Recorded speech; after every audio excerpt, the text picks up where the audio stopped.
ਸਾਰਿਆਂ ਨੂੰ ਪਿਆਰ ਭਰੀ ਸਤਿ ਸ਼੍ਰੀ ਅਕਾਲ। ਮੈਂ ਹਾਂ Mandeep Kaur Sidhu. Welcome to the Mandeep Kaur Sidhu show.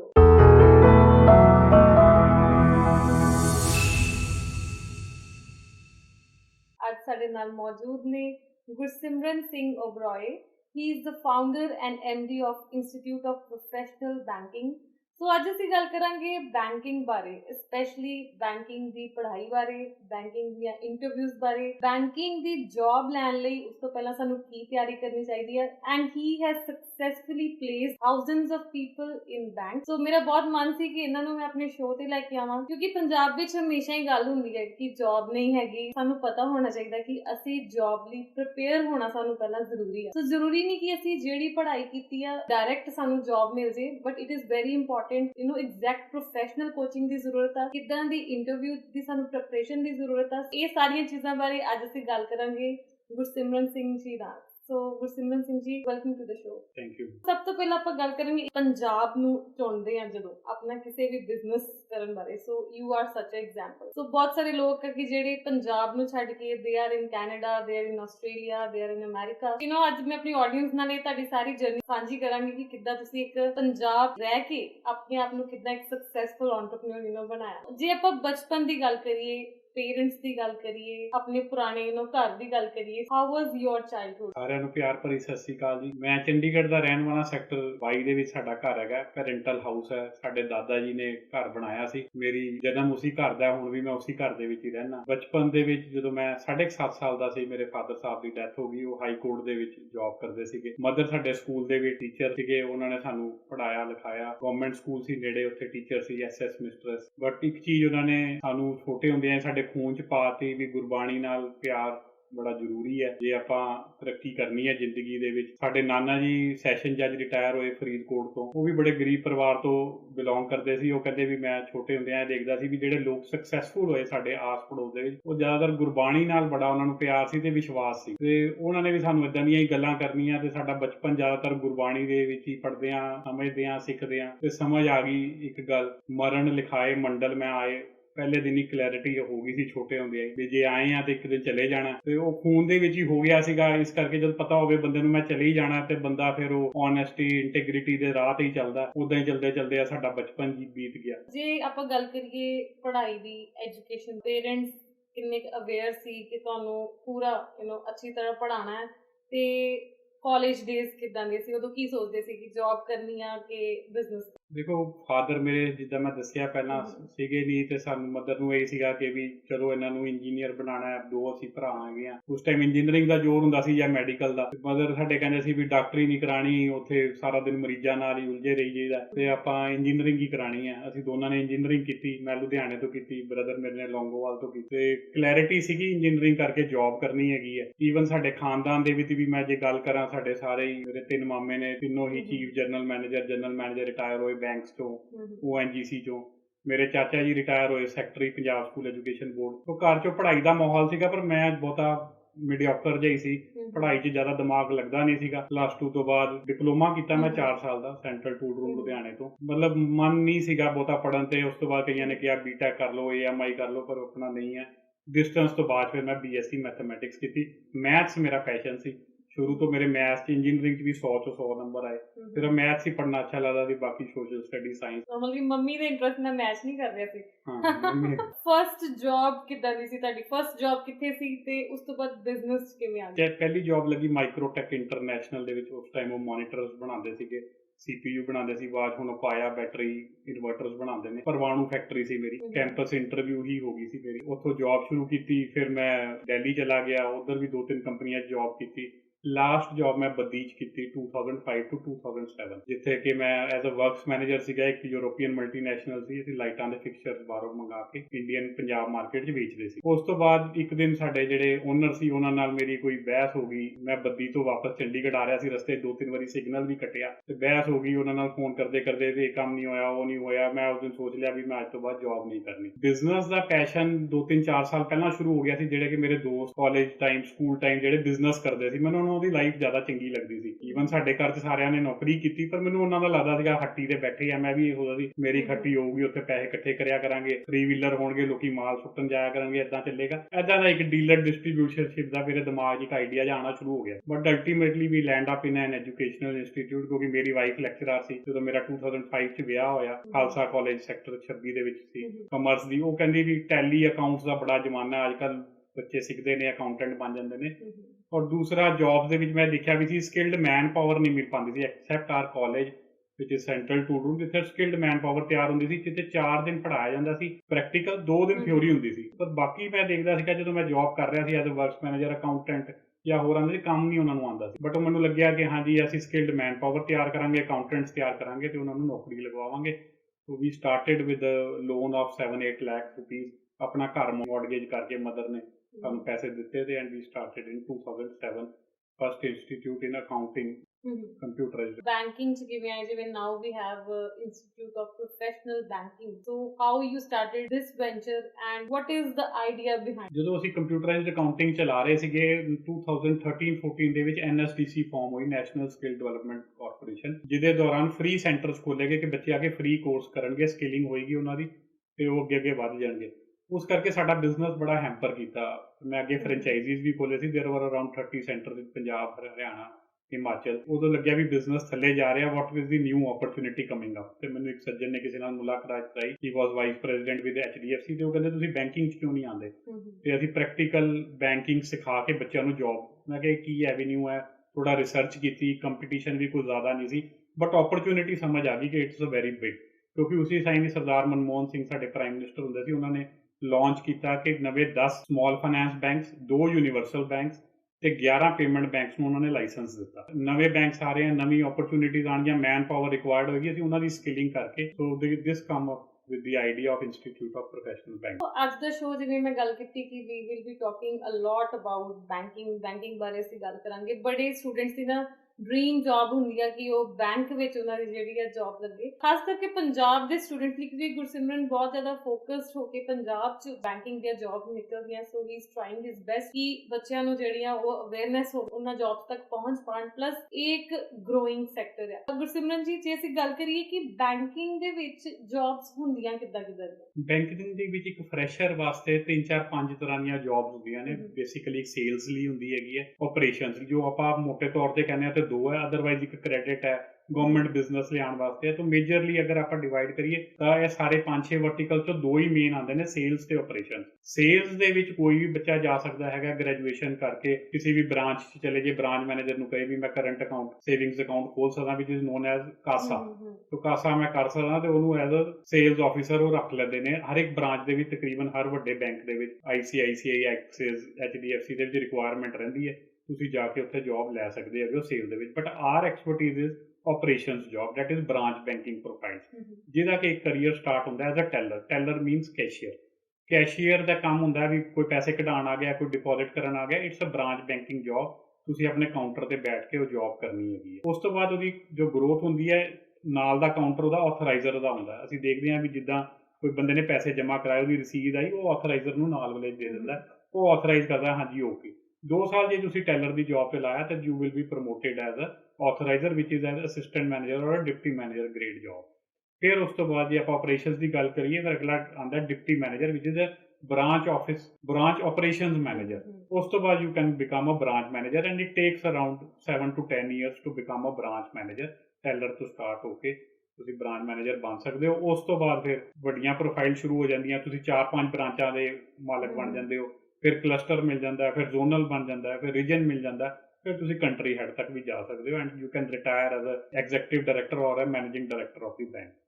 Great. So ਸਾਰੀ ਹਾਇਰਾਰਕੀ ਜਿਹੜੀ ਸਿਮਰਨ ਜੀ ਨੇ ਸ਼ੇਅਰ ਕਰਤੀ। ਇਟ ਇਜ਼ ਮਾਈ ਵਿਸ਼ ਕਿ ਤੁਹਾਡੇ ਤੋਂ ਪੜ੍ਹੇ ਹੋਏ ਬੱਚੇ ਵਾਕਈ ਕੰਟਰੀ ਹੈਡ ਜਿਹੜੇ ਉਹ ਬਣਨ, ਤਾਂ ਕਿ ਸਾਨੂੰ ਦੱਸਣਾ ਵੀ ਨਾ ਪਵੇ ਕਿ ਇੰਸਟੀਚਿਊਟ ਆਫ ਪ੍ਰੋਫੈਸ਼ਨਲ ਬੈਂਕਿੰਗ ਜਿਹੜਾ ਹੈਗਾ ਆਪਣੇ ਆਪ ਜਿਹੜਾ ਸਾਰਿਆਂ ਨੂੰ ਪਤਾ ਲੱਗ ਜੇ। ਸੋ ਮੈਨੂੰ ਇਹਨਾਂ ਦਾ ਆਈਡੀਆ ਬਹੁਤ ਅੱਛਾ ਲੱਗਾ because he is generating employment ਇਨ ਪੰਜਾਬ, ਜਿਹਦਾ ਕਿ ਸਾਰਾ ਰੌਲਾ ਸਾਡੇ ਪੰਜਾਬ ਦੇ ਵਿੱਚ। ਸਾਰਿਆਂ ਦੀ ਕੰਪਲੇਂਟ ਆ ਜੌਬਸ ਨਹੀਂ ਹੈਗੀਆਂ। ਇਹ ਮੇਰਾ ਸੇਮ ਜਿਹੜਾ ਤਜਰਬਾ ਹੈ ਕਿ ਜੌਬਸ ਬਹੁਤ ਜ਼ਿਆਦੀਆਂ ਬਟ ਸਕਿਲਡ ਬੱਚੇ ਨਹੀਂ ਹੈਗੇ। ਸੋ ਇਟਸ ਵੈਰੀ ਇੰਪੋਰਟੈਂਟ ਕਿ ਅਸੀਂ 3 to 6 months ਦਾ ਕੋਈ ਸਕਿੱਲ ਅਸੀਂ ਸਿੱਖ ਕੇ ਤੇ then we should appear for the job. Even ਮੇਰੇ ਬਿਜ਼ਨਸ 'ਚ ਅਸੀਂ ਗੱਲ ਕਰ ਲਈਏ ਕਿ ਗ੍ਰਾਫਿਕ ਡਿਜ਼ਾਈਨਿੰਗ ਦੀ ਗੱਲ ਕਰ ਲਈਏ, ਲੈਂਗੁਏਜਸ ਦੀ ਗੱਲ ਕਰ ਲਈਏ ਜਿਹਦੇ ਵਿੱਚ ਅਸੀਂ ਕੋਡਿੰਗ ਕਰਨੀ, ਜੇ ਤੁਸੀਂ 3 ਤੋਂ 6 ਮਹੀਨੇ ਲਾ ਕੇ ਸਿੱਖ ਲੈਂਦੇ ਹੋ ਤੇ it is very easy to find a good job. ਜੇ ਆਪਾਂ IPB ਦੀ ਗੱਲ ਕਰੀਏ, ਇੰਸਟੀਚਿਊਟ ਆਫ ਪ੍ਰੋਫੈਸ਼ਨਲ ਬੈਂਕਿੰਗ, ਜੋ ਕਿ ਮੁਹਾਲੀ 'ਚ ਯੂ ਹੈਵ ਦ ਆਫਿਸ, ਪੜ੍ਹਾਈ ਦਾ ਕੀ ਕ੍ਰਾਈਟੇਰੀਆ, ਬਿਕੋਜ਼ ਬਹੁਤ ਸਾਰੇ ਬੱਚੇ ਸਾਨੂੰ ਸੁਣ ਰਹੇ ਹੋਣਗੇ ਤੇ ਗੈਪ ਦੀ ਵੀ ਕੋਈ ਪ੍ਰੋਬਲਮ ਆ, ਜਿੱਦਾਂ ਕਿ ਬੱਚਿਆਂ ਨੇ 2 ਸਾਲ ਪਹਿਲਾਂ ਗ੍ਰੈਜੂਏਸ਼ਨ ਕੀਤੀ ਹੈ ਬਟ 2 ਇਅਰਸ ਉਹਨਾਂ ਨੇ ਜੌਬ ਨਹੀਂ ਕੀਤੀ, so what is the eligibility criteria? ਦੇਖੋ, as far as reserve bank of India is concerned, ਉਹਨਾਂ ਨੇ ਇੱਕ ਐਲੀਜੀਬਿਲਿਟੀ ਕ੍ਰਾਈਟੇਰੀਆ ਸਾਰੇ ਬੈਂਕਸ ਨੂੰ ਦਿੱਤਾ ਹੁੰਦਾ ਕਿ ਜੇ ਤੁਸੀਂ ਪ੍ਰੋਬੇਸ਼ਨਰੀ ਆਫਿਸਰ ਜਾਂ ਟੈਲਰ ਦੀ ਪ੍ਰੋਫਾਈਲ ਤੇ ਇੱਕ ਬੱਚਾ ਰੱਖਣਾ, ਉਹਦੀ ਮਿਨੀਮਮ ਏਜ ਕੀ ਹੋਣੀ ਚਾਹੀਦੀ ਹੈ, ਮੈਂ ਉਹਦੇ ਬਾਰੇ ਗੱਲ ਕਰਾਂਗਾ। Eligibility criteria in terms of age is should be less than 27 years of age. 27 ਸਾਲ ਤੋਂ ਜੇ ਉੱਤੇ ਲੰਘ ਗਿਆ ਤਾਂ ਉਹ ਫਰੈਸ਼ਰ ਨਹੀਂ ਕੰਸੀਡਰ ਹੁੰਦਾ ਤੇ ਉਹ ਬੱਚਾ ਫਿਰ ਕਦੀ ਜੌਬ ਬੈਂਕ ਦੇ ਵਿੱਚ ਨਹੀਂ ਲੈ ਪਾਉਂਦਾ। ਸੋ ਪਹਿਲੀ ਕ੍ਰਾਈਟੇਰੀਆ ਇਹ ਹੈ ਵੀ ਉਹਦੀ 27 ਸਾਲ ਤੋਂ ਉਮਰ ਘੱਟ ਹੋਣੀ ਚਾਹੀਦੀ ਹੈ। ਦੂਸਰਾ, ਜਿੱਦਾਂ ਤੁਸੀਂ ਮੈਡਮ ਕਿਹਾ, gap should may be 1 year gap between +2 and graduation. ਉਹ ਜਸਟੀਫਾਈਬਲ ਹੈ ਇੱਕ ਬੈਂਕ ਨੂੰ ਕਿ 1 ਸਾਲ ਦਾ ਗੈਪ ਹੈ, 12ਵੀਂ ਤੋਂ ਬਾਅਦ NDA ਦੀ ਤਿਆਰੀ ਕਰ ਰਿਹਾ ਸੀ ਜਾਂ ਕਿਸੇ ਅੱਛੇ ਕਾਲਜ 'ਚ ਐਡਮਿਸ਼ਨ ਲੈਣ ਦੀ ਗੱਲ ਕਰ ਰਿਹਾ ਸੀ, ਨਹੀਂ ਹੋ ਪਾਇਆ ਤਾਂ ਬੈਂਕ ਕਹਿੰਦਾ ਜਸਟੀਫਾਈਡ ਹੈ, 1 ਸਾਲ ਦਾ ਗੈਪ ਹੈ। ਗ੍ਰੈਜੂਏਸ਼ਨ ਤੋਂ ਬਾਅਦ 2 ਸਾਲ ਤੱਕ ਦਾ ਗੈਪ ਮੰਨਿਆ ਜਾਂਦਾ ਹੈ ਕਿ ਇਟਸ ਫਾਈਨ, ਕਿ ਤੁਸੀਂ MBA ਅੱਛੇ ਕਾਲਜ ਕਰਨ ਜਾਣਾ ਸੀਗਾ, ਤੁਸੀਂ ਉਹਦੀ ਤਿਆਰੀ ਕਰ ਰਹੇ ਸੀ, ਤੁਸੀਂ ਕਿਸੇ ਹੋਰ ਐਗਜ਼ਾਮ ਦੀ ਤਿਆਰੀ ਕਰ ਰਹੇ ਸੀ, ਗਵਰਨਮੈਂਟ ਬੈਂਕਸ ਲਈ ਤਿਆਰੀ ਕਰ ਰਹੇ ਸੀ, ਤਾਂ 2 ਸਾਲ ਤੱਕ ਦਾ ਗੈਪ ਚਲੇ ਜਾਂਦਾ। ਜੇ ਉਸ ਤੋਂ ਜ਼ਿਆਦਾ ਤੁਹਾਡਾ ਗੈਪ ਹੈ, that is not justifiable, bank ਉਹਨਾਂ ਨੂੰ ਨੌਕਰੀ ਤੇ ਨਹੀਂ ਰੱਖਦਾ। So eligibility criteria is below 27 years of age and the gap should not be more than 1 year between +2 and graduation and not more than 2 years after graduation. Gender ਦੀ ਆਪਾਂ ਜੇ ਗੱਲ ਕਰੀਏ, ਵੂਮਨ ਦੀ ਤੇ ਮੈਨ ਦੀ, ਇਦਾਂ ਦਾ ਕੋਈ ਕ੍ਰਾਈਟੇਰੀਆ ਹੁੰਦਾ? ਇਦਾਂ ਦਾ ਬੈਂਕਸ ਦੇ ਵਿੱਚ ਕੋਈ ਕ੍ਰਾਈਟੇਰੀਆ ਨਹੀਂ ਹੈਗਾ। ਈਵਨ ਜਿਹੜੀਆਂ ਡੈਸਕ ਜੌਬਸ ਨੇ, banks prefer woman, but equally rights ਹੈਗੇ ਆ। ਤੁਹਾਡਾ ਤਜਰਬਾ ਹੀ ਕਹਿੰਦਾ ਕਿ ਇਟਸ ਆਲ ਸੇਮ। ਆਪਣੀ ਇੰਸਟੀਚਿਊਟ ਦੀ ਗੱਲ ਕਰੀਏ, ਸੋ ਵਾਟ ਇਜ਼ ਦ ਪ੍ਰੋਸੈਸ? ਬਹੁਤ ਸਾਰੇ ਬੱਚੇ ਜਿਹੜੇ ਕਿ ਉਹ ਘਰ 'ਚ ਬੈਠੇ ਹੋਣਗੇ, ਸੁਣ ਰਹੇ ਹੋਣਗੇ, ਗ੍ਰੈਜੂਏਸ਼ਨ ਵੀ ਕੀਤੀ ਹੋਏਗੀ, ਆਮ ਗੱਲ ਆ। ਸੋ ਗ੍ਰੈਜੂਏਸ਼ਨ ਕਿਸੇ ਵੀ ਫੀਲਡ 'ਚ ਚੱਲੇਗੀ? ਗ੍ਰੈਜੂਏਸ਼ਨ ਕਿਸੇ ਵੀ ਫੀਲਡ ਚੱਲੇਗੀ, okay. So what is the process ਕਿ ਉਹ ਇੱਕ ਕੋਚਿੰਗ ਦੇ ਥਰੂ ਲੰਘਣ and then they reach up to the job? ਉਹਦੇ 'ਚ ਇਦਾਂ ਹੈਗਾ, ਜਦੋਂ ਅਸੀਂ ਬੱਚੇ ਦੀ ਐਡਮਿਸ਼ਨ ਲੈਂਦੇ ਆ, ਜਿੱਦਾਂ ਤੁਹਾਨੂੰ ਪਹਿਲਾਂ ਦੱਸਿਆ ਐਲੀਜੀਬਿਲਿਟੀ ਕ੍ਰਾਈਟੇਰੀਆ, ਉਹਦੀ ਸਕਰੀਨਿੰਗ ਦੇਖਦੇ ਆ, ਉਹਦੀ ਕਮਿਊਨੀਕੇਸ਼ਨ ਲੈਵਲ ਕਿੱਦਾਂ ਦਾ, ਇੰਟਰਪਰਸਨਲ ਸਕਿੱਲਸ ਕਿੱਦਾਂ ਦੇ। ਬੇਸਿਕ ਦੇਖ ਕੇ ਸਾਨੂੰ ਲੱਗਦਾ ਹੈ ਕਿ ਹਾਂਜੀ ਬੱਚੇ 'ਚ ਪੈਸ਼ਨ ਹੈਗਾ। ਕੋਈ ਜ਼ਰੂਰੀ ਨਹੀਂ ਹੈ communication means English speak, Hindi, Punjabi ਕਿੱਦਾਂ ਬੋਲਦਾ, ਬੋਲਣ ਦਾ ਤਰੀਕਾ ਕੀ ਹੈ, ਉਹ ਸਾਰੀ ਚੀਜ਼ਾਂ ਚੈੱਕ ਕਰਕੇ ਅਸੀਂ ਉਹਦੀ ਐਡਮਿਸ਼ਨ ਲੈ ਲੈਂਦੇ ਹਾਂ। ਉਸ ਤੋਂ ਬਾਅਦ ਸਾਡਾ ਟ੍ਰੇਨਿੰਗ ਹੈਗੇ ਨੇ, ਸਾਡੇ ਟ੍ਰੇਨਿੰਗ ਦੇ ਬੜੇ senior public sector, private sector banks ਦੇ ਜਨਰਲ ਮੈਨੇਜਰ ਰਿਟਾਇਰਡ ਨੇ, ਵਾਈਸ ਪ੍ਰੈਜ਼ੀਡੈਂਟ ਲੈਵਲ ਦੇ ਬੰਦੇ ਨੇ, ਜਿਹੜੇ ਤੁਹਾਨੂੰ ਇੱਕ ਸਕਿਲਿੰਗ ਦੇਣਗੇ ਕਿ ਇੱਕ ਐਂਟਰੀ ਲੈਵਲ ਜੌਬ ਵਾਸਤੇ ਤੁਹਾਨੂੰ ਕੀ ਐਕਸਪਰਟੀਜ਼ ਹੋਣੀ ਚਾਹੀਦੀ ਹੈ, ਤੁਹਾਨੂੰ ਕੀ ਟਰਮਸ ਕੰਡੀਸ਼ਨਸ ਜੋ ਬੈਂਕਸ ਦੇ ਵਿੱਚ ਹੈ ਉਹ ਕਿੰਨੀਆਂ ਤੁਹਾਨੂੰ ਨੌਲੇਜ ਹੈ, ਲਾਈਕ NEFT ਕੀ ਹੁੰਦਾ ਹੈ, RTGS ਕੀ ਹੁੰਦੀ ਹੈ, ਕਰੰਟ ਅਕਾਊਂਟ, ਸੇਵਿੰਗਸ ਅਕਾਊਂਟ ਕਿੱਦਾਂ ਖੋਲ੍ਹਿਆ ਜਾਂਦਾ, ਉਹਦੇ ਲਈ ਕੀ KYC ਚਾਹੀਦੀ ਹੈ, ਨੋ ਯੋਰ ਕਸਟਮਰ ਜਿਹਦੀ ਆਪਾਂ ਗੱਲ ਕਰਦੇ ਹਾਂ। ਸੋ ਡਿਟੇਲ ਦੇ ਵਿੱਚ ਅਸੀਂ ਰਿਟੇਲ ਬੈਂਕਿੰਗ ਸਿਖਾਉਂਦੇ ਹਾਂ ਵੀ ਤੁਹਾਡੇ ਕੋਲ 5000 ਰੁਪਇਆ ਫੇਕ ਕਰੰਸੀ ਆ ਗਈ, 500 ਦੇ 10 ਨੋਟ ਆ ਗਏ ਜਿਹੜੇ ਕਿ ਨਕਲੀ ਨੇ, ਫਿਰ ਤੁਸੀਂ ਕੀ ਕਰਨਾ? ਪਹਿਲਾਂ ਤਾਂ ਨਕਲੀ ਨੋਟਿਸ ਕਿੱਦਾਂ ਕਰਨਾ ਹੈਗਾ, ਫਿਰ ਜੇ ਪਤਾ ਲੱਗ ਗਿਆ ਤੁਹਾਨੂੰ ਨਕਲੀ ਹੈ ਕਿ ਤੁਸੀਂ ਉਹਨੂੰ ਫਾੜਨੇ ਆ ਜਾਂ ਕਸਟਮਰ ਨੂੰ ਵਾਪਸ ਦੇਣੇ ਆ, ਕਿ ਬ੍ਰਾਂਚ ਮੈਨੇਜਰ ਨੂੰ ਰਿਪੋਰਟ ਕਰਨਾ ਹੈ ਕਿ ਅਸੀਂ RBI ਨੂੰ ਡਾਇਰੈਕਟ ਰਿਪੋਰਟ ਕਰਨਾ। So it all depends upon currency ਕਿੰਨੀ ਜ਼ਿਆਦਾ ਹੈਗੀ ਹੈ। 5000 ਹੈ ਤਾਂ ਡਿਫਰੈਂਟ RBI ਦੀ ਗਾਈਡਲਾਈਨ। ਪ੍ਰੈਕਟੀਕਲੀ ਅਸੀਂ ਸਾਰਾ ਕੁਝ ਸਿਖਾ ਕੇ ਇੱਕ ਬੱਚੇ ਨੂੰ ਐਜ਼ ਅ ਕੈਸ਼ੀਅਰ, ਟੈਲਰ, ਜੋ ਉਹਨੇ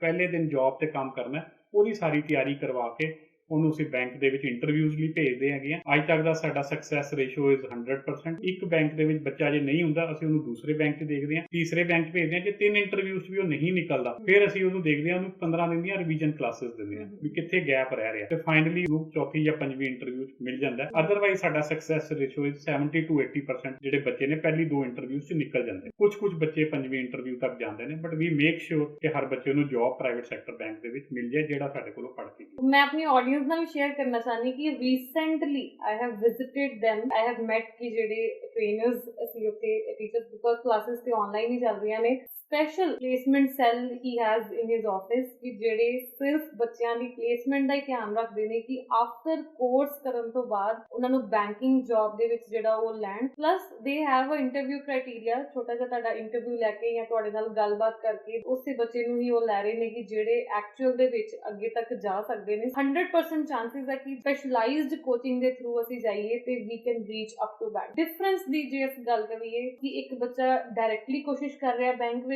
ਨੌਕਰੀ ਲੈਣ ਦੀ, ਇੰਸਟੀਟਿਊਟ ਕੋਸ਼ਿਸ਼ ਕਰ ਰਿਹਾ, ਸੋ ਵਾਟ ਇਹ ਨਹੀਂ ਕਿ ਇੰਸਟੀਟਿਊਟ ਤੁਹਾਡਾ ਵੀ ਹੋ ਸਕਦਾ ਹੈ, ਕੋਈ ਵੀ ਹੋ ਸਕਦਾ ਹੈ। ਸੋ ਇੱਕ ਸਪੈਸ਼ਲਾਈਜ਼ਡ ਰੂਟ ਤੇ ਡਾਇਰੈਕਟਲੀ ਜਾਣ ਵਿੱਚ ਕੀ difference? ਜੇ ਬੱਚਾ ਡਾਇਰੈਕਟ ਬੈਂਕ ਦੇ ਵਿੱਚ ਜਾਂਦਾ ਹੈ ਤਾਂ he will get a sales job. ਜੇ ਬ੍ਰਾਂਚ ਬੈਂਕਿੰਗ ਜੌਬ ਲਈ ਜਾਣਾ ਹੈ ਉਹਦੇ ਲਈ ਤੁਹਾਨੂੰ ਇੱਕ ਟ੍ਰੇਨਿੰਗ ਲੈਣੀ ਬੜੀ ਜ਼ਰੂਰੀ ਹੈ। ਜਿੱਦਾਂ ਕਿ ਅਸੀਂ ਕਹਿੰਦੇ ਆ ਜੇ ਤੁਸੀਂ ਹੁਣ ਕੈਸ਼ ਤੇ ਬਿਠਾਤਾ ਤੁਹਾਨੂੰ ਇਹ ਨਹੀਂ ਪਤਾ ਨਕਲੀ ਨੋਟ ਕਿਹੜਾ ਤੇ ਅਸਲੀ ਕਿਹੜਾ, ਤੇ ਤੁਸੀਂ ਦਾ ਪ੍ਰੋਬਲਮ ਫੇਸ ਕਰਨੀ ਪਏਗੀ ਬੈਂਕ। ਇਸ ਕਰਕੇ ਉਹਦੀ ਟ੍ਰੇਨਿੰਗ ਲੈਣੀ ਬੜੀ ਜ਼ਰੂਰੀ ਹੈ if you want a branch banking or an operations profile. Skilling ਬਹੁਤ ਜ਼ਿਆਦਾ ਜ਼ਰੂਰੀ ਹੈ ਕਿਸੇ ਵੀ ਇੰਸਟੀਚਿਊਟ ਤੋਂ ਲਓ ਤੁਸੀਂ, ਜੇ ਤੁਸੀਂ ਬੈਂਕਿੰਗ ਆਪਰੇਸ਼ਨਸ ਜੌਬ ਲਈ ਜਾਣਾ ਚਾਹੁੰਦੇ ਹੋ। ਪਲੱਸ ਇਹ ਵੀ ਮੈਨੂੰ ਲੱਗਦਾ ਕਿ ਇੱਕ ਪੁਆਇੰਟ ਮੈਂ ਐਡ ਕਰਨਾ ਚਾਹੁੰਦੀ ਕਿ ਤੁਹਾਡੇ ਆਲਰੇਡੀ ਬੜੇ ਅੱਛੇ ਕੰਟੈਕਟਸ ਬਣੇ ਹੋਣ। ਸੋ ਬਿਕਾਜ਼ ਕਈ ਬੈਂਕਸ ਜਿਹੜੀਆਂ ਵਾ ਦੇ ਪ੍ਰੈਫਰ ਕਿ ਥੋੜੇ ਟ੍ਰੇਨਡ ਬੱਚੇ ਹੀ ਮਿਲਣ ਪਲੇਸਮੈਂਟ ਚ you could help even better. ਹਾਂਜੀ, ਤੁਹਾਨੂੰ ਨੌਲੇਜ ਵੀ ਜ਼ਿਆਦਾ ਹੁੰਦੀ ਕਿੱਥੇ ਵੈਕੈਂਸੀਜ਼ ਹੈਗੀਆਂ। ਐਕਚੁਅਲੀ ਵੈਨ ਵੀ ਸਟਾਰਟਡ ਇਨ 2014-15 ਬੜਾ ਸਟਰਗਲ ਕਰਨਾ ਪਿਆ। ਤੁਸੀਂ ਬਿਲਕੁਲ ਠੀਕ ਕਿਹਾ ਮੈਡਮ, ਇਹ ਕੰਟੈਕਟਸ ਬਣਨ ਨੂੰ ਸਾਨੂੰ 6-7 ਸਾਲ ਲੱਗ ਗਏ। ਪਹਿਲਾਂ ਤਾਂ ਬੱਚੇ ਪਹਿਲੇ ਬੈਚ 3-4 ਬੱਚੇ ਸੀਗੇ, ਅਸੀਂ ਬੈਂਕ ਨੂੰ ਅਪਰੋਚ ਕੀਤਾ ਕਿ ਅਸੀਂ 3-4 ਬੱਚੇ ਟ੍ਰੇਨ ਕੀਤੇ, ਤੁਸੀਂ ਇੰਟਰਵਿਊ ਲਓ। ਉਹ ਕਹਿੰਦੇ ਸਾਡੇ ਕੋਲ ਇੰਨਾ ਟਾਈਮ ਨਹੀਂ ਹੈ, ਸਾਡਾ ਪੈਨਲ ਬੈਠਦਾ, ਇੱਕ ਰੀਜਨਲ ਹੈਡ ਬੈਠਾ ਹੁੰਦਾ, ਇੱਕ HR ਹੈਡ ਬੈਠਦਾ, ਉਹ ਦੋਨੋਂ ਇੰਟਰਵਿਊ ਲੈਂਦੇ ਨੇ ਤੇ ਘੱਟੋ ਘੱਟ 15-20 ਬੱਚੇ ਦੋ। ਫਿਰ ਅਸੀਂ 15-20 ਬੱਚਿਆਂ ਨੂੰ ਇਕੱਠੇ ਟ੍ਰੇਨ ਕੀਤਾ, ਉਹਦੇ 'ਚ ਉਹਨਾਂ ਨੇ ਸਮਝਾਇਆ ਵੀ ਇਹ ਗੈਪ ਬੱਚਿਆਂ ਨੂੰ ਇਹ ਨਹੀਂ ਆਉਂਦਾ ਸੀ, ਇਹ ਨਹੀਂ। ਫਿਰ ਅਸੀਂ ਆਪਣਾ ਕੁਰਿਕੂਲਮ ਰੀਵੈਂਪ ਕੀਤਾ। ਇਸ ਤਰ੍ਹਾਂ ਦਾ ਕਰਦੇ ਹੁਣ ਅਸੀਂ ਇਸ ਜਰਨੀ ਤੇ ਪਹੁੰਚ ਗਏ ਹਾਂ ਤੇ banks are after our life sometime ਤੇ ਯਾਰ ਮੈਨੂੰ ਕੱਲ 15 ਬੱਚੇ ਦਿਓ, ਬੜੀ ਅਰਜੈਂਟ ਰਿਕੁਆਇਰਮੈਂਟ ਆ ਗਈ। ਐਂਡ ਦੇ ਨੋ ਡਿਊਰਿੰਗ ਦੀ ਕੋਵਿਡ ਟਾਈਮਸ ਉਹ ਯੂਨੀਵਰਸਿਟੀ ਕਾਲਜਸ ਤੋਂ ਵੀ ਬੱਚਾ ਨਹੀਂ ਲੈ ਸਕਦੇ। ਅਦਰਵਾਈਜ਼ ਵੀ ਕਾਲਜਸ ਵਿੱਚ MBA ਕਰਕੇ ਵੀ ਬੱਚੇ ਨੂੰ ਬੈਂਕਿੰਗ ਦੀ ਨੌਲੇਜ ਨਹੀਂ ਹੁੰਦੀ। ਸਾਡੇ ਕੋਲੋਂ ਉਹਨਾਂ ਨੂੰ ਸਕਿਲਡ ਮੈਨ ਪਾਵਰ ਮਿਲ ਰਹੀ ਹੈ, ਪਲੱਸ ਕੋਵਿਡ ਦੇ ਦੌਰਾਨ ਵੀ ਅਸੀਂ ਕੰਮ ਕਰ ਰਹੇ ਹਾਂ, ਆਨਲਾਈਨ ਬੱਚਿਆਂ ਨੂੰ ਪੜ੍ਹਾ ਰਹੇ ਹਾਂ। The requirement is huge. Big banks like Kotak Mahindra, Axis, HDFC, they are hiring month to month around 70-80 candidates ਅਸੀਂ ਹਰ ਮਹੀਨੇ। ਕੋਵਿਡ ਦੇ ਦੌਰਾਨ ਵੀ ਆਪਾਂ ਜੇ ਗੱਲ ਕਰੀਏ ਅਸੀਂ ਹਰ ਮਹੀਨੇ 70-80 ਬੱਚਾ ਲਗਵਾਇਆ ਬੈਂਕਸ। ਤੁਸੀਂ ਦੋਨੋਂ ਫੇਜ਼ ਦੇਖੇ ਕਿ ਜਦੋਂ ਡਾਇਰੈਕਟਲੀ ਸਟੂਡੈਂਟਸ ਆ ਰਹੇ ਸੀ ਉਦੋਂ ਵੀ ਉਹ ਪਲੇਸ ਹੋ ਰਹੇ ਸੀ and now things get online ਤੇ ਉਦੋਂ ਵੀ ਯੂ ਆਰ ਸੇਇੰਗ ਕਿ ਪਲੇਸਮੈਂਟਸ ਹੋ ਰਹੀਆਂ because banks are booming in the coming time. Covid ਦੇ ਦੌਰਾਨ ਲਰਨਿੰਗ ਕਿੱਦਾਂ ਚੇਂਜ ਹੋਈ, ਮਤਲਬ ਤੁਹਾਨੂੰ ਪਲੇਟਫਾਰਮ ਚੇਂਜ ਕਰਨਾ ਪਿਆ, ਤਰੀਕਾ ਚੇਂਜ ਕਰਨਾ ਪਿਆ, ਸੋ ਉਹ ਟ੍ਰਾਂਸਫੋਰਮੇਸ਼ਨ ਕਿੱਦਾਂ ਦੀ ਸੀ? ਕੀ ਤੁਸੀਂ ਇਮੀਡੀਏਟ ਸਟੈਪਸ ਲਏ ਕਿ ਸਾਰਾ ਕੁਝ ਸਮੂਥ ਰਹੇ? ਜਿੱਦਾਂ ਹੀ ਕੋਵਿਡ ਸ਼ੁਰੂ ਹੋਇਆ ਸਾਨੂੰ ਲੱਗਿਆ ਵੀ ਸਾਡਾ ਬਿਜ਼ਨਸ ਖਤਮ ਹੋ ਗਿਆ, ਵੀ ਇੰਟਰੈਕਸ਼ਨ ਹੁਣ ਬੱਚੇ ਨਾਲ ਹੋਏਗੀ ਨਹੀਂ, ਆ ਨਹੀਂ ਸਕਦਾ, ਬੈਂਕਸ ਬੰਦ ਪਏ ਨੇ। ਬਟ ਬੜੀ ਅੱਛੀ ਗੱਲ ਸਾਡੇ ਬਿਜ਼ਨਸ ਲਈ ਹੋਈ ਵੀ 20th ਅਪ੍ਰੈਲ ਨੂੰ ਹੀ ਬੈਂਕਸ ਨੂੰ ਖੋਲ੍ਹਣ ਦੀ ਇਜਾਜ਼ਤ ਦੇ ਦਿੱਤੀ ਗਈ।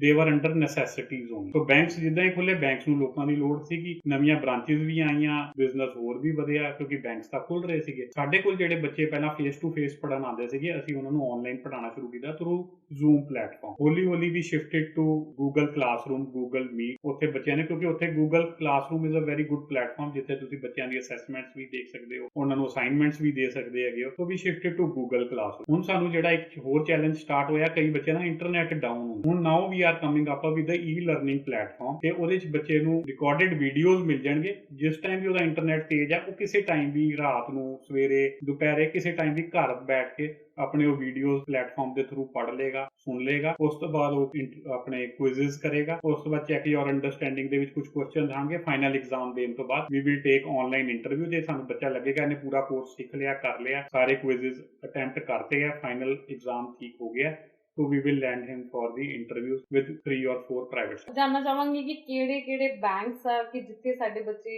ਰਿਨੋਨਡ ਬੈਂਕ ਜਿੱਥੇ ਸਾਡੇ ਬੱਚੇ ਪਲੇਸ ਹੋਏ ਆ। when was your happiest moment, ਮਤਲਬ ਉਹ ਕਿਹੜੇ ਲੈਵਲ ਤੱਕ ਪਹੁੰਚੇ ਕਿ you are happy to see them there? ਇਹਦੇ ਵਿੱਚ ਮੈਡਮ ਅਸੀਂ 7 ਯੂਨੀਵਰਸਲ ਬੈਂਕਸ ਨਾਲ ਕੰਮ ਕਰਦੇ ਹਾਂ। Axis, HDFC, ICICI, IndusInd, Kotak, IDFC ਤੇ ਬੰਧਨ। IDFC ਤੇ ਬੰਧਨ 2 ਯੂਨੀਵਰਸਲ ਨਵੇਂ ਬੈਂਕਸ ਆ ਜਿਨ੍ਹਾਂ ਨੂੰ ਡਾਕਟਰ ਮਨਮੋਹਨ ਸਿੰਘ ਨੇ 2014-15 ਚ ਲਾਇਸੈਂਸ ਦਿੱਤਾ ਸੀ।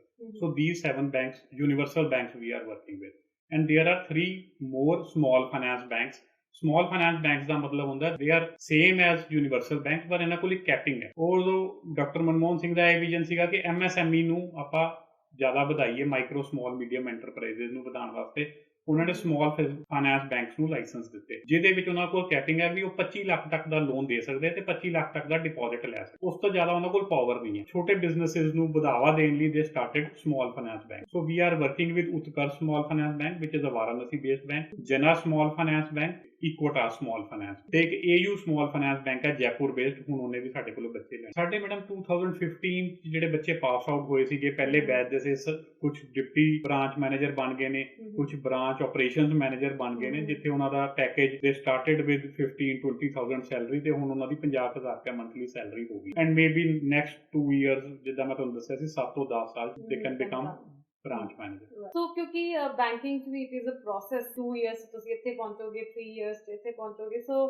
ਆਈ ਥਿੰਕ ਜਦੋਂ ਨੈਕਸਟ ਇੰਟਰਵਿਊ ਕਰਾਂਗੇ ਸਰ ਦੀ ਤੇ ਬ੍ਰਾਂਚ ਮੈਨੇਜਰਸ ਕਾਫੀ ਸਾਰੇ ਬਣ ਚੁੱਕੇ ਹੋਣਗੇ because he has started like 5-6 years back in specific area. Personally ਜੇ ਗੱਲ ਕਰੀਏ business ਦੇ if you have idea ਜਾਂ if you have mind and money ਤੁਸੀਂ restaurant ਵੀ ਖੋਲ ਸਕਦੇ ਸੀ ਤੁਸੀਂ ਕੋਈ marriage palace ਖੋਲ ਸਕਦੇ ਸੀ ਤੁਸੀਂ ਕੋਈ ਜਿੱਦਾਂ lightning ਦੇ ਵਿੱਚ ਤੁਹਾਡਾ experience ਹੈ ਤੁਸੀਂ ਉਹ ਵਾਲਾ business ਕਰ ਸਕਦੇ there must be some value based thought process behind it so ਇਹ ਸਾਰੇ ਦੇ ਪਿੱਛੇ ਜੇ ਅਸੀਂ personally ਸੋਚੀਏ ਤੇ ਤੁਹਾਡਾ ਕੀ thought ਆ what change you are trying to bring what change you are trying to basically we have to skill young graduates ਉਹਨਾਂ ਨੂੰ ਪਤਾ ਹੀ ਨਹੀਂ ਹੈ ਅਸੀਂ ਸਿੱਖਣਾ ਕੀ ਹੈ ਅਸੀਂ ਜਾਣਾ ਕਿੱਥੇ ਹੈਗਾ ਤੋ ਵਿਜ਼ਨ ਇੱਥੋਂ ਹੀ ਸਟਾਰਟ ਹੋਇਆ ਸੀਗਾ ਕਿ ਜਦੋਂ ਮੇਰੇ ਕੋਲ ਇੱਕ ਅਕਾਊਂਟੈਂਟ ਨੌਕਰੀ ਕਰਦਾ ਸੀਗਾ ਉਹਨੂੰ ਬੇਸਿਕ ਟੈਲੀ ਚਲਾਉਣਾ ਆਉਂਦਾ ਸੀ ਉਹਨੂੰ ਡੈਬਿਟ ਕ੍ਰੈਡਿਟ ਦਾ ਪਤਾ ਨਹੀਂ ਸੀ because I being works manager ਇੰਨਾ ਇੰਟੈਲੈਕਚੁਅਲ ਲੈਵਲ ਸੀ ਮੈਂ ਉਹਨੂੰ ਸਮਝਾਉਂਦਾ ਸੀ ਕਿ ਜੇ ਇੱਥੋਂ ਮਾਲ ਆਇਆ ਇਨਵੈਂਟਰੀ ਕਿੱਦਾਂ ਹੋਣੀ ਹੈ ਤੇ ਮੈਨੂੰ ਲੱਗਿਆ ਕਿ ਪਹਿਲਾਂ ਤਾਂ ਸਾਨੂੰ ਸਕਿੱਲ ਕਰਨਾ ਪਏਗਾ because I don't have any knowledge of accountancy ਮੇਰੀ ਵਾਈਫ ਵਾਜ਼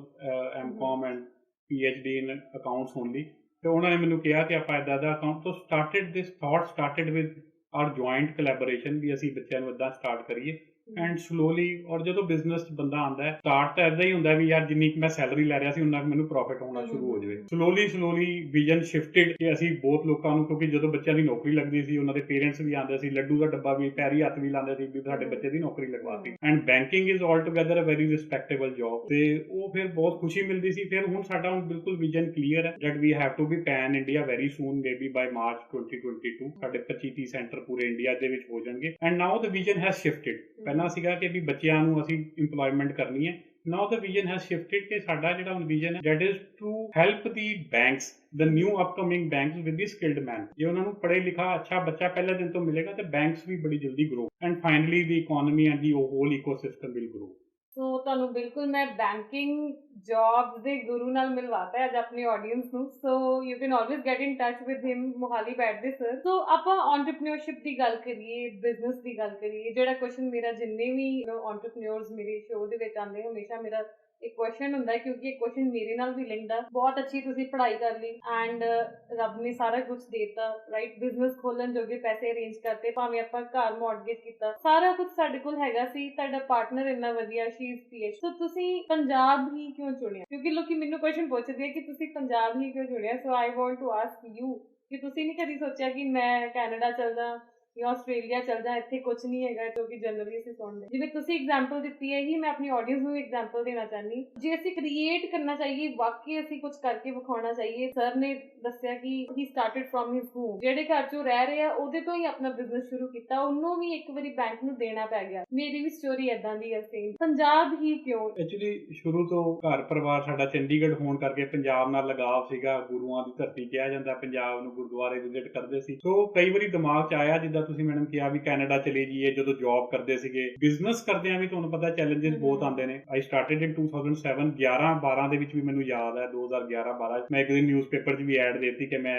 ਵੇਚ ਦੇਣਾ ਹੈਗਾ ਔਰ ਆਪਣਾ ਕੋਈ ਦੁਬਾਰਾ ਨੌਕਰੀ ਲੱਭਦਾ ਕਿਉਂਕਿ ਚੈਲੰਜਸ ਆ ਤੁਹਾਨੂੰ ਪਤਾ ਹੀ ਹੈ ਪੈਸੇ ਦਾ ਕਈ ਚੀਜ਼ਾਂ ਆਉਂਦੀਆਂ ਨੇ ਬਟ ਫਿਰ ਰੱਬ ਦੀ ਮਿਹਰ ਰਹੀ ਫਿਰ ਖੜੇ ਹੋ ਗਏ ਪੰਜਾਬ ਦੇ ਵਿੱਚ ਹੁਣ ਲਗਾਵ ਹੋ ਗਿਆ ਮੇਨਲੀ ਗੁਰਦੁਆਰੇ ਘੁੰਮਦੇ ਰਹੇ ਮਿਲਦੇ ਰਹੇ ਲੋਕਾਂ ਨੂੰ ਮਿਲੇ ਤੇ ਹੁਣ ਆਪਣਾ ਸ਼ਹਿਰ ਤਾਂ ਛੱਡਣ ਨੂੰ ਕਿਸੇ ਦਾ ਦਿਲ ਨਹੀਂ ਕਰਦਾ ਹੈਗਾ ਮੋਹਾਲੀ ਚੰਡੀਗੜ੍ਹ ਰਹੇ ਜੰਮੇ ਪਲੇ ਤੇ ਮੈਨੂੰ ਨਹੀਂ ਲੱਗਦਾ ਕਿ ਇੱਥੇ ਕੋਈ ਥੋੜ ਨਹੀਂ ਹੈਗੀ ਪੋਪੂਲੇਸ਼ਨ ਇੰਡੀਆ ਦੀ ਜੇ ਆਪਾਂ ਗੱਲ ਕਰੀਏ ਤੁਹਾਨੂੰ ਪਤਾ ਅੱਜ 1.3 ਬਿਲੀਅਨ ਪੋਪੂਲੇਸ਼ਨ ਦੀ ਕੋਈ ਕਮੀ ਨਹੀਂ ਕੰਮ ਦੀ ਕੋਈ ਕਮੀ ਨਹੀਂ ਹੈਗੀ ਸਗੋਂ ਇੱਥੇ ਆ ਰਹੀਆਂ ਇੰਡੀਆ 'ਚ ਇਨਵੈਸਟ ਇੱਥੇ ਪੋਪੂਲੇਸ਼ਨ ਬਹੁਤ ਜ਼ਿਆਦਾ ਹੈ ਤੇ ਇਹਨੂੰ ਜ਼ਿਆਦਾ ਕਸਟਮਰ ਮਿਲਣਗੇ ਸੋ ਵਾਈ ਨਾਟ ਮੇਰਾ ਕੁਐਸਚਨ ਹੈ ਥੋੜਾ ਡਿਫਰੈਂਟ ਹੈਗਾ ਬਹੁਤ ਸਾਰੇ ਯੂਥ ਵਾਪਸ ਵੀ ਆ ਰਹੇ ਸਰ ਕਿਉਂਕਿ ਅੰਮ੍ਰਿਤਸਰ ਆਏ ਹੋਏ ਨੇ ਅੱਜ he is about to visit Golden Temple with his family ਰਸਤੇ 'ਚ ਵੀ ਤੁਸੀਂ ਦੇਖਿਆ ਹੋਗਾ ਬਿਆਸ ਦੇ ਲਾਗੇ ਹੀ ਨਾ ਲੈਫਟ ਸਾਈਡ ਤੇ ਇੱਕ ਟਰੈਕਟਰ ਦੇ ਨਾਲ ਉਹਨਾਂ ਨੇ ਟਰਾਲੀ ਦੇ ਵਿੱਚ ਬਣਾਇਆ ਰੈਸਟੋਰੈਂਟ ਤੇ ਬਹੁਤ ਸਾਰਾ ਯੂਥ ਆ ਜਿਨਨੇ ਕੈਨੇਡਾ US ਤੋਂ ਵਾਪਸ ਆ ਕੇ ਉਹਨਾਂ ਨੇ ਆਪਣੇ ਆਰਗੈਨਿਕ ਫਾਰਮਿੰਗ ਦੇ ਬਣਾਈਆਂ ਸ਼ਾਪਸ ਬਣਾਈਆਂ ਨੇ ਚੱਲਦੀਆਂ ਫਿਰਦੀਆਂ ਸ਼ਾਪਸ ਬਣਾਈਆਂ ਨੇ ਬਹੁਤ ਸਾਰਾ ਯੂਥ ਆ ਜਿਨ੍ਹਾਂ ਨੇ ਪੀਜ਼ਾ ਹਟਸ ਖੋਲੇ ਨੇ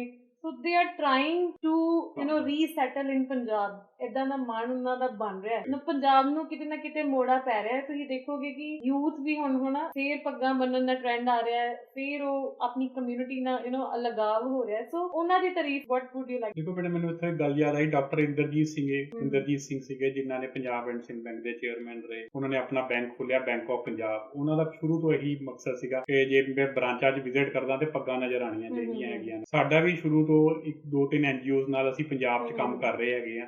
ਇੱਕ 10 ਸਿੱਖ ਹੋਪ ਹੈ, ਗੁਰਦੁਆਰਾ ਆਮ ਸਾਹਿਬ ਮੋਹਾਲੀ 'ਚ ਲਾ ਰਹੇ ਨੇ, ਜਿਹੜੇ ਕਿ ਗਵਰਨਮੈਂਟ ਬੈਂਕਸ ਦੀ ਤਿਆਰੀ ਕਰਾ ਕੇ ਬੱਚਿਆਂ ਨੂੰ, ਗਰੀਬ ਬੱਚੇ ਪਿੰਡਾਂ ਤੋਂ ਚੁੱਕਦੇ ਨੇ, ਉਹਨਾਂ ਨੂੰ ਤਿਆਰੀ ਕਰਾ ਕੇ ਲਗਵਾਉਂਦੇ ਨੇ, IBPS ਦੀ ਤਿਆਰੀ ਕਰਾ ਕੇ ਗਵਰਨਮੈਂਟ ਬੈਂਕਸ ਦੇ ਵਿੱਚ। ਉਹਨਾਂ 'ਚੋਂ ਜਿਹੜੇ ਕੁਝ ਬੱਚੇ ਉਹ ਚਾਹੁੰਦੇ ਨੇ ਕਿ ਪ੍ਰਾਈਵੇਟ ਬੈਂਕਸ ਦੇ ਵਿੱਚ ਲੱਗ ਜਾਈਏ, ਅਸੀਂ ਉਹਨਾਂ ਨੂੰ ਫ੍ਰੀ ਪੜ੍ਹਾ ਕੇ ਜਾਂ ਬੜੀ ਨੋਮੀਨਲ ਫੀਸ ਲੈਂਦੇ ਹਾਂ ਤਾਂ ਕਿ ਥੋੜ੍ਹੀ ਜਿਹੀ ਉਹਨਾਂ ਦੇ ਵਿੱਚ ਇੱਕ ਸੈਟਿਸਫੈਕਟਰੀ ਜੀ ਸਾਨੂੰ ਨਜ਼ਰ ਆਏ ਕਿ ਉਹ ਵਾਕਈ ਕਰਨਾ ਚਾਹੁੰਦੇ ਹੈਗੇ ਨੇ। ਉਹਨਾਂ ਨੂੰ ਅਸੀਂ ਬੜੇ ਨੋਮੀਨਲ ਫੀਸ ਦੇ ਉੱਤੇ ਕਰਵਾ ਕੇ ਅਸੀਂ ਉਸ ਤੋਂ ਬਾਅਦ ਉਹਨਾਂ ਨੂੰ ਪ੍ਰਾਈਵੇਟ ਸੈਕਟਰ ਬੈਂਕਸ ਦੇ ਵਿੱਚ ਲਗਵਾਉਂਦੇ ਹਾਂ। ਦੂਸਰਾ ਜਿਹੜਾ ਤੁਹਾਡਾ ਕੁਐਸਚਨ ਸੀਗਾ ਕਿ ਜਿਹੜੇ ਫੋਰਨ ਤੋਂ ਲੋਕ ਵਾਪਸ ਆ ਰਹੇ ਨੇ, ਓਪਰਚੁਨਿਟੀਜ਼ ਦੇਅਰ। ਪੰਜਾਬ ਦੇ ਵਿੱਚ ਬਹੁਤ ਓਪਰਚੁਨਿਟੀ ਹੈ, ਤੁਸੀਂ ਕੁਝ ਵੀ ਕੰਮ ਕਰ ਲਓ, ਜਿੱਦਾਂ ਤੁਹਾਡਾ ਦਿਲ ਕਰਦਾ ਕਰ ਲਓ। ਉਹ ਤਾਂ ਸਿਰਫ ਇੱਕ ਮਾਈਂਡ ਸੈਟ ਹੈ ਕਿ ਅਸੀਂ ਬਾਹਰ ਜਾਣਾ। ਅਦਰਵਾਈਜ਼ ਇੰਡੀਆ 'ਚ ਵੀ ਜਾਂ ਪੰਜਾਬ ਸਪੈਸੀਫਿਕਲੀ ਦੀ ਗੱਲ ਕਰੀਏ, there is a lot of opportunity to work. So ਮੈਂ ਵੀ ਨਾ ਕਈ ਵਾਰੀ ਐਨਾਲਿਸਿਸ ਕਰਦੀ ਹਾਂ ਕਿ ਜਦੋਂ ਬੱਚੇ ਬਾਹਰ ਵੀ ਚਲ ਜਾਂਦੇ ਨੇ, ਇੱਥੇ ਸਾਡਾ ਆਪਣਾ ਘਰ ਹੁੰਦਾ, ਉੱਥੇ ਜਾ ਕੇ ਅਸੀਂ ਕਿਸ਼ਤਾਂ ਤੇ ਲਾ ਲੈਂਦੇ ਹਾਂ। ਬੈਂਕਿੰਗ ਵਾਲੇ ਤੁਸੀਂ ਹੈਗੇ ਹੋ, ਟ੍ਰਾਂਜੈਕਸ਼ਨ ਫਾਈਨੈਂਸ ਦਾ ਤੁਹਾਨੂੰ ਜ਼ਿਆਦਾ ਸਮਝ ਆ ਹੋਣੀ ਹੈ ਕਿ ਉੱਥੇ ਜਾ ਕੇ ਅਸੀਂ ਸਗੋਂ ਨਹੀਂ ਫਸ ਜਾਂਦੇ। ਮੈਨੂੰ ਤਾਂ ਇਹ ਲੱਗਦਾ ਮੈਡਮ, ਜੇ ਮੈਂ ਕਦੀ ਬਾਹਰ ਗਿਆ ਤੇ ਮੈਂ ਕਰੂੰਗਾ ਕੀ ਕਰੂੰਗਾ। ਤੇ ਮੈਨੂੰ ਲੱਗਦਾ ਕੋਈ ਲੋਕੀ ਕਹਿੰਦੇ ਨੇ ਜੀ ਉੱਥੇ ਹਾਈਲੀ ਪੇਡ ਜੌਬ ਹੈ, ਵੀ 에ਅਰਪੋਰਟ ਤੇ ਝਾੜੂ ਪੋਚਾ ਮਾਰ ਲਓ, ਉਹਦੇ ਨਾਲ ਪੈਸੇ ਬਣ ਜਾਂਦੇ ਨੇ, ਜਾਂ ਪਤਾ ਨਹੀਂ ਹੈ। ਮੇਰਾ ਤਾਂ ਕਦੀ ਕੋਈ ਮਤਲਬ ਹੋਇਆ ਨਹੀਂ। ਪਲੱਸ ਸਾਡੇ ਮਦਰ ਦਾ ਸ਼ੁਰੂ ਤੋਂ ਇਹ ਸੀ ਵੀ ਮੇਰੇ ਕੋਲ ਹੀ ਰਹਿਣਾ, ਸਾਡੇ ਦਿਮਾਗ ਕਦੀ ਆਇਆ ਹੀ ਨਹੀਂ ਵੀ ਬਾਹਰ ਜਾਣ ਦਾ। ਈਵਨ ਮੈਂ ਬੰਬੇ ਵੀ ਜੌਬ ਕੀਤੀ ਹੈ, ਪੂਨੇ ਵੀ ਜੌਬ ਕੀਤੀ ਹੈ, ਦਿੱਲੀ ਜਿਹੜੀ ਜੌਬ ਸੀਗੀ ਸੈਕੰਡ ਲਾਸਟ। ਫਿਰ ਲਾਸਟ ਵਿਆਹ ਹੋਣ ਤੋਂ ਪਹਿਲਾਂ ਮੰਮੀ ਨੇ ਕਿਹਾ ਵੀ ਤੂੰ ਵਾਪਸ ਆ ਜਾ, ਰਹਿਣਾ ਤੁਸੀਂ ਦੋਨੋਂ ਭਰਾਵਾਂ ਨੇ ਮੇਰੇ ਕੋਲ ਹੀ ਹੈ। ਇੱਥੇ ਭਾਵੇਂ ਮੌਰਟਗੇਜ ਕਰਕੇ ਆਪਾਂ ਲੋਨ ਲੈ ਕੇ ਕੰਮ ਕਰ ਲਾਂਗੇ, ਪਰ ਆਪਾਂ ਇਕੱਠੇ ਹੀ ਰਹਿਣਾ ਤਾਂ ਕਿ ਫੈਮਿਲੀ 'ਚ ਪਿਆਰ ਬਣਿਆ ਰਵੇ। ਤੇ ਇਸ ਕਰਕੇ ਆਪਣੇ ਕਦੀ ਦਿਮਾਗ ਦੇ ਵਿੱਚ ਆਇਆ। Very very nice. ਜੇ ਆਪਾਂ ਦੇਖੀਏ ਨਾ ਤੇ ਪ੍ਰਿੰਸੀਪਲਸ ਆਲਮੋਸਟ ਸੇਮ ਹੀ ਰਹਿੰਦੇ ਨੇ। ਜਿਹੜੇ ਲੋਕਾਂ ਨੇ ਪੰਜਾਬ ਨੂੰ ਚੁਣਿਆ, ਜਿਨ੍ਹਾਂ ਨੇ ਇੱਕ ਐਥੀਕਲ ਬਿਜ਼ਨਸ ਚੁਣਿਆ, ਜਿਨ੍ਹਾਂ ਦੇ ਬਿਜ਼ਨਸ ਦੇ ਪਿੱਛੇ ਕੋਈ ਅੱਛਾ ਮੋਟਿਵ ਆ ਕਿ ਉਹ ਪੰਜਾਬ ਨੂੰ ਇੰਪਲੋਇਮੈਂਟ ਦੇ ਰਿਹਾ ਹੈ, ਪੰਜਾਬ 'ਚ ਨੌਕਰੀਆਂ ਪੈਦਾ ਹੋ ਰਹੀਆਂ, ਸਕਿੱਲ ਇੰਪਰੂਵਮੈਂਟ ਹੋ ਰਹੀ ਹੈ, ਥਾਟ ਪ੍ਰੋਸੈਸ ਉਹਨਾਂ ਦਾ ਆਲਮੋਸਟ ਸੇਮ ਹੀ ਆ। ਫੈਮਿਲੀਜ਼ ਜਿਹੜੀਆਂ ਚੁਣਦੀਆਂ ਨੇ ਕਿ ਅਸੀਂ ਇਕੱਠੇ ਰਹਿਣਾ ਹੈ, ਅਸੀਂ ਪੰਜਾਬ 'ਚ ਰਹਿਣਾ ਹੈ, ਕਿ ਇਹੋ ਜਿਹੇ ਵੈਲਿਊ ਸਿਸਟਮ ਜਿੰਨਾ ਫੈਮਿਲੀਜ਼ 'ਚ ਹੈ ਕਿ ਨਹੀਂ ਬੱਚੇ ਜਿਹੜੇ ਆ ਉਹ ਇੱਧਰ ਉੱਧਰ ਨਾ ਹੋਣ ਜਾਂ ਅਸੀਂ ਸਾਰੇ ਇਕੱਠੇ ਰਹੀਏ। ਸੋ ਉਹੀ ਕੋਈ ਨਿਊ ਆਈਡੀਆ ਕੱਢ ਸਕਦੇ ਆ ਕਿ ਆਪਾਂ ਕੋਈ ਇਹੋ ਜਿਹਾ ਬਿਜ਼ਨਸ ਕਰੀਏ ਕਿ ਇੱਥੇ ਅਸੀਂ ਕੀ ਕਰ ਸਕਦੇ ਹਾਂ। We need to follow simplicity a lot, because ਜਿਹੜੀ ਐਂਟਰਪ੍ਰੀਨਿਓਰਸ਼ਿਪ ਆ ਬਹੁਤ ਜ਼ਿਆਦਾ ਸੈਕਰੀਫਾਈਸ ਮੰਗਦੀ ਆ। ਬਹੁਤ ਜ਼ਿਆਦਾ ਤੁਹਾਡਾ ਇੱਕ ਸਮਝੋ ਕਿ ਇੱਕ ਬੱਚੇ ਨੂੰ ਪੈਦਾ ਕਰਨਾ ਤੇ ਉਹਨੂੰ ਵੱਡੇ ਕਰਨ ਦੇ ਬਰਾਬਰ ਹੈ ਕਿ ਤੁਹਾਡਾ ਬਿਜ਼ਨਸ। ਸਰ ਨੂੰ ਵੀ ਇਸ ਕਰਕੇ ਸੋਚ ਲੈ ਕੇ ਆਈ, ਸਪੈਸ਼ਲੀ ਪੰਜਾਬ 'ਚ ਵੀ ਬਹੁਤ ਐਗਜ਼ਾਮਪਲਸ ਜਿਹੜੀਆਂ ਉਹ ਸੈੱਟ ਕਰ ਸਕਦੇ ਹਾਂ। ਸੋ ਬਾਰ-ਬਾਰ ਤੀਸਰੀ ਵਾਰ ਮੈਂ ਇੱਕ ਹੀ ਚੀਜ਼ ਕਹਿਤੀ, but it is very important ਕਿ ਜਦੋਂ ਸਰ ਨੇ ਵੀ ਆਪਣਾ ਬਿਜ਼ਨਸ ਸਟਾਰਟ ਕੀਤਾ, ਹੀ ਸਟਾਰਟਡ ਵਿਦ ਫਿਊ ਥੋੜੇ ਪੈਸਿਆਂ ਨਾਲ ਆਪਣਾ ਬਿਜ਼ਨਸ ਸਟਾਰਟ ਕੀਤਾ ਤੇ ਕੋਈ ਘਰ ਪੈਸੇ ਕੈਸ਼ ਨਹੀਂ ਪਏ ਹੋਏ ਸੀ ਕਿ ਲਿਆ ਪਾਪਾ ਨੇ ਦਿੱਤੇ ਜਾਂ ਮੰਮੀ ਨੇ ਦਿੱਤੇ ਆਪਾਂ ਸ਼ੁਰੂ ਕਰ ਲਿਆ। ਈਵਨ ਘਰ ਨੂੰ ਵੀ ਬੈਂਕ ਨੂੰ ਦੇਣਾ ਪਿਆ ਤੇ ਉੱਥੋਂ ਸ਼ੁਰੂ ਕੀਤਾ। ਸੋ ਮੈਨੀ ਪੀਪਲ ਆਰ ਦੇਅਰ ਜਿਹੜੇ ਮਾਈਨਸ ਤੋਂ ਸ਼ੁਰੂ ਕਰਕੇ ਵੀ ਕਿਤੇ ਜਿਹੜੇ ਉਹ ਪਹੁੰਚ ਜਾਂਦੇ ਨੇ। ਸੋ ਮੈਂ ਪਹਿਲਾਂ ਵੀ ਦੱਸਿਆ ਕਿ he has placed thousands of students ਜਿਹੜੇ ਕਿ ਬੈਂਕਸ ਦੇ ਵਿੱਚ ਹੁਣ ਜੌਬ ਕਰ ਰਹੇ ਨੇ। ਅਰਾਊਂਡ 15 ਇੰਸਟੀਟਿਊਟਸ ਜਿਹੜਾ ਇਹਨਾਂ ਦਾ ਪਲਾਨ ਆ ਪੈਨ ਇੰਡੀਆ। ਸਰ ਕਿੰਨੇ ਇੰਸਟੀਟਿਊਟਸ ਸਾਡੇ ਕਰੰਟਲੀ ਜਾਂ ਤੁਹਾਡਾ ਕੀ ਪਲਾਨ ਆ? ਇਸ ਟਾਈਮ ਮੈਡਮ ਸਾਡੇ 15 ਸੈਂਟਰਸ ਚੱਲ ਰਹੇ ਨੇ। Right. So recently we have opened in Mumbai and Pune. ਪਿਛਲੇ ਮਹੀਨੇ we opened in Rajasthan, Kota, Jaipur ਅਸੀਂ ਹੁਣ ਖੋਲਣ ਵਾਲੇ ਹਾਂ। Then we will go deep south, ਜਿਹਦੇ 'ਚ ਤੇਲੰਗਾਨਾ, ਹੈਦਰਾਬਾਦ, ਚੇਨਈ, ਈਵਨ ਕੈਲਕਟਾ ਵੀ ਅਸੀਂ ਅਜੇ ਖੋਲ੍ਹਣਾ ਹੈਗਾ। ਤੇ by March 2020 we will be pan India with 25 to 30 centres. ਜੇ ਤੁਹਾਡੇ ਰਿਲੇਟਿਵਸ ਜਾਂ anybody who is living in other state ਤੇ ਫਿਰ ਵੀ ਆਪਾਂ ਸਰ ਨਾਲ ਜਿਹੜੀ ਆ ਉਹ ਕੰਸਲਟ ਕਰ ਸਕਦੇ ਹਾਂ, ਸਪੈਸ਼ਲੀ ਜੇ ਅਸੀਂ ਬੈਂਕ ਦੇ ਵਿੱਚ ਜੌਬ ਕਰਦੇ ਹਾਂ। You also started with pre school, so tell us something about it. Basically ਜਦੋਂ ਅਸੀਂ ਇਹ ਸਕਿੱਲ ਡਿਵੈਲਪਮੈਂਟ ਕਰ ਰਹੇ ਸੀਗੇ ਤੇ ਬੱਚੇ ਮੇਰੇ ਛੋਟੇ ਸੀਗੇ, ਮੈਂ ਕਿਹਾ ਯਾਰ ਇਹਨਾਂ ਨੂੰ ਵੀ ਤਾਂ ਕਿੱਦਾਂ ਬੱਚਿਆਂ ਨੂੰ ਵੱਡੇ ਕਰੀਦਾ ਹੈ, ਕਿਵੇਂ ਚਾਈਲਡ ਡਿਵੈਲਪਮੈਂਟ ਕਿੱਦਾਂ ਆਉਂਦੀ ਹੈ, ਇਹਦੀ ਨੌਲੇਜ ਲਈ ਹੈ। ਜਦੋਂ ਲੈਂਦੇ ਆਪਾਂ ਫੇਸਬੁੱਕ ਤੇ ਜਦੋਂ ਸਰਚ ਕਰਦੇ ਹਾਂ, ਸਪੌਂਸਰਡ ਐਡ ਦਿਖਣੀਆਂ ਸ਼ੁਰੂ ਹੋਈਆਂ।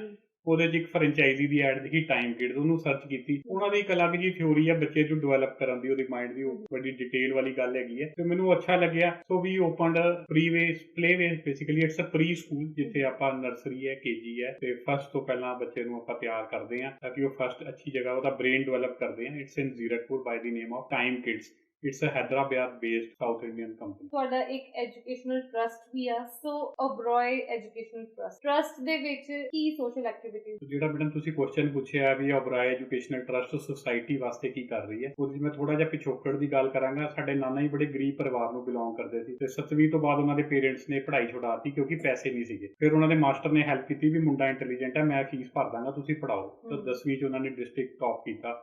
BA ਜਦੋਂ ਕੀਤੀ ਪੰਜਾਬ ਯੂਨੀਵਰਸਿਟੀ ਤੋਂ, ਉਹਦੇ 'ਚ ਵੀ ਉਹ ਡਿਸਟ੍ਰਿਕਟ 'ਚ ਟੌਪ ਕੀਤਾ। ਤੇ ਹਰ ਵਾਰੀ ਉਹਨਾਂ ਨੂੰ ਵਜ਼ੀਫਾ ਮਿਲਦਾ ਰਿਹਾ, ਥੋੜੇ ਪੈਸੇ ਆਉਂਦੇ ਰਹੇ, ਅੱਗੇ ਪੜ੍ਹਦੇ ਗਏ, ਨਾਲ ਉਹਨਾਂ ਨੇ ਜੌਬ ਸ਼ੁਰੂ ਕਰਤੀ। ਫਾਈਨਲੀ ਗਵਰਨਮੈਂਟ ਦੀ ਜੌਬ ਮਿਲ ਗਈ ਤੇ ਉਹ ਨੋਮੀਨੇਟ ਹੋ ਗਏ ਪੰਜਾਬ ਸਿਵਲ ਸਰਵਿਸਿਜ਼ ਵਾਸਤੇ। LLB ਕਰ ਲਈ ਸੀ ਉਹਨਾਂ ਨੇ। 1984 ਦੇ ਵਿੱਚ ਫਾਈਨਲੀ ਉਹ ਸੈਸ਼ਨ ਜੱਜ ਰਿਟਾਇਰ ਹੋਏ ਫਰੀਦਕੋਟ। ਬਟ ਅਸੀਂ ਇੱਕ ਜੇ ਪਿੱਛੇ ਦੀ ਗੱਲ ਮੈਂ ਤੁਹਾਨੂੰ ਤਾਂ ਦੱਸੀ ਵੀ ਇਹ ਸਮਝਣ ਦੀ ਲੋੜ ਹੈ ਵੀ ਇੱਕ ਬੱਚਾ ਜਿਹਦੇ ਕੋਲ ਪੈਸੇ ਨਹੀਂ ਸੀ ਪਰ ਇੰਟੈਲੀਜੈਂਟ ਸੀ, ਮਾਸਟਰ ਨੇ ਹੈਲਪ ਕੀਤੀ ਤੇ ਉਹ ਅੱਜ ਸੈਸ਼ਨ ਜੱਜ ਰਿਟਾਇਰ ਹੋਇਆ। ਤੋਂ ਫਿਰ 2015 ਦੇ ਵਿੱਚ ਉਹ ਜਦੋਂ ਗੁਜਰੇ, ਮੈਂ ਉਹਨਾਂ ਦਾ 2 ਲੱਖ ਰੁਪਇਆ ਦੇਣਾ ਸੀ ਉਹਨਾਂ ਤੋਂ ਬਿਜ਼ਨਸ ਲਈ, ਮੈਂ ਪੈਸੇ ਲਿੱਤੇ ਸੀਗੇ, ਮੈਨੂੰ ਲੋੜ ਸੀ ਤੇ ਮੈਨੂੰ ਲੱਗਿਆ ਵੀ ਇਹ 2 ਲੱਖ ਰੁਪਇਆ ਮੈਂ ਨਹੀਂ ਦੇ ਪਾਇਆ, ਕੀ ਕਰ ਸਕਦੇ ਹਾਂ। ਫਿਰ ਮੇਰੇ ਦਿਮਾਗ 'ਚ ਦਿਨ ਰਾਤ ਨੂੰ ਆਇਆ ਕਿ ਯਾਰ ਆਪਾਂ ਉਹਨਾਂ ਦੀ ਕਿਸੇ ਨੇ ਹੈਲਪ ਕੀਤੀ ਸੀ, ਅਸੀਂ ਵੀ ਕਿਸੇ ਲੋਕਾਂ ਦੀ ਹੈਲਪ ਕੀਤੀ ਹੈ। ਤਾਂ ਓਬਰਾਏ ਐਜੂਕੇਸ਼ਨਲ ਟਰਸਟ ਉਹ ਬੇਸਿਕਲੀ ਉਸ ਖਿਆਲਾਤ 'ਚੋਂ ਪੈਦਾ ਹੋਈ। ਸੋ ਬਾਕੀ ਸਾਡੇ ਮਾਮੇ ਚਾਚਿਆਂ ਨੇ ਵੀ ਹੈਲਪ ਕੀਤੀ ਤੇ ਅਸੀਂ ਕੁਝ ਫੰਡ ਇਕੱਠਾ ਕਰਕੇ now we help 50 students, school going students to pay their fees. ਅਸੀਂ 6000 ਰੁਪਇਆ ਸਾਲ ਦਾ ਇੱਕ ਬੱਚੇ ਨੂੰ ਦਿੰਦੇ ਆ ਤੇ ਹਰ ਸਾਲ 50 ਬੱਚਿਆਂ ਨੂੰ 3 ਲੱਖ ਰੁਪਇਆ ਅਸੀਂ ਡੋਨੇਟ ਕਰਦੇ ਆ। Oberoi educational trust family owned trust. It's a family owned. ਜਿੰਨੇ ਵੀ viewers ਤੁਹਾਨੂੰ ਸੁਣ ਰਹੇ ਨੇ, they have known banking ਦਾ ਜੇ ਉਹਨਾਂ ਨੂੰ question ਹੋਏਗਾ ਖਾਸ ਕਰਕੇ ਪੜ੍ਹਾਈ ਦਾ banking ਦੇ related ਜਾਂ